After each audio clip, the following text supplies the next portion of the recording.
Jamaah. Oh jamaah. Alhamdulillah. Buat jemaah yang baru bergabung, hari ini aku mau ingetin, hari ini kita sedang membahas tema dalam negur jangan bikin baper. Tapi sebelum kita melanjutkan pembahasan kita hari ini, mari kita lihat tayangan berikut ini. Silahkan.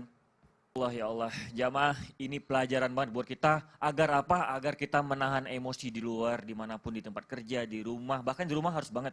Di rumah harus banget, di tempat kerja, atau dimanapun kita harus menahan emosi. Tapi ini Ustadz Syam ya. Ada tadi sebelum iklan orang emosi tuh. Iya. Ada yang Rian emosi tadi, bolak-balik. Kalau emosi duduk. Iya. Harus Iya. nggak bolak-balik ya. Boleh. Tapi gimana ya kita menahan emosi biar nggak baper Ustadz Syam? Mohon penjelasannya. Baik. Bismillahirrahmanirrahim. Tabe guruku, Ustadz Hilman, Hilman, Ustadz Maulana, Rian dan seluruh guru-guru kami yang dimuliakan Allah Subhanahu wa taala. Dalam bentuk apapun pemukulan tidak dibenarkan dan Islam hanya membenarkan ketika seseorang menyelamatkan nyawa atau melindungi nyawanya, melindungi hartanya, ya diharuskan kita untuk membela diri. Tapi dalam hal seperti ini kita tidak pernah membenarkan video tadi, maka subhanallah bagaimanapun ini harus diproses secara hukum. Maka ternyata bagaimana caranya agar seseorang tidak terbawa emosi sehingga kebablasan dalam hal menegur orang lain. Maka dalam Islam ada istilah yang disebut dengan at-tahrish atau tahrish. Maka apa itu tahrish? Tahrish itu adalah sesuatu yang ternyata diingatkan oleh baginda Nabi SAW. Karena setan ini sudah tidak mampu misalnya. Jadi setan ini sudah masuk ke dalam orang-orang yang sedang sholat, mengganggu para sahabat yang sedang sholat, mengganggu para sahabat yang sedang ibadah. Mereka tidak mampu untuk melakukan itu. Namun ternyata setan melalui jalur yang lain dalam menggoda manusia. Yang disebut dengan istilah tahrish. Apa arti tahrish? Tahrish di sini kita artikan dengan bahasa provokasi.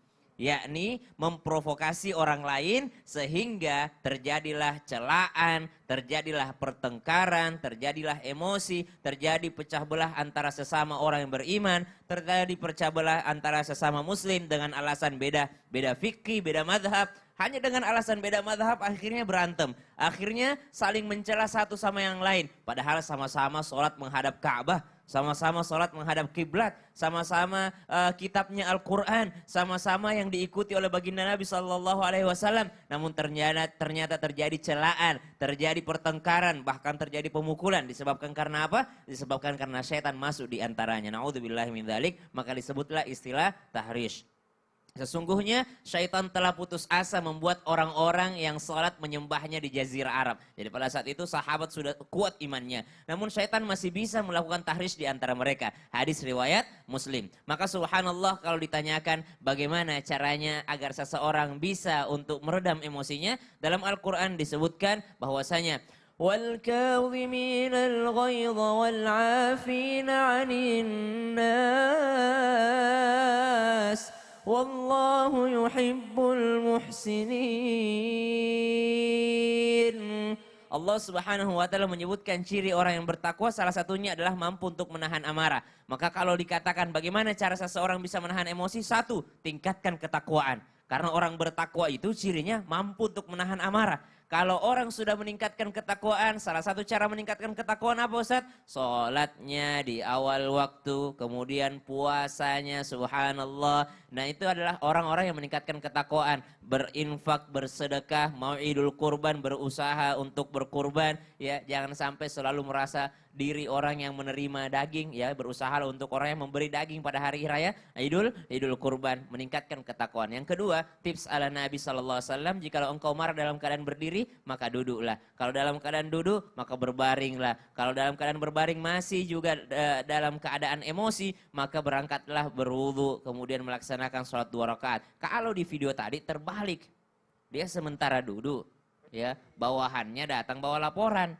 Salah laporannya berdiri, makin emosi, gimana nggak mukul. Maka subhanallah, kalau terbalik maka setannya semakin membesar, api amarahnya juga semakin membesar. Na'udzubillahi min dzalik. Masya Allah, berarti intinya kita harus banyak bertawakal. Betul. Sholat di awal waktu, biar apa? Biar dapat menahan emosi. Biar. Masya Allah, terima kasih banyak Ustadz Syam.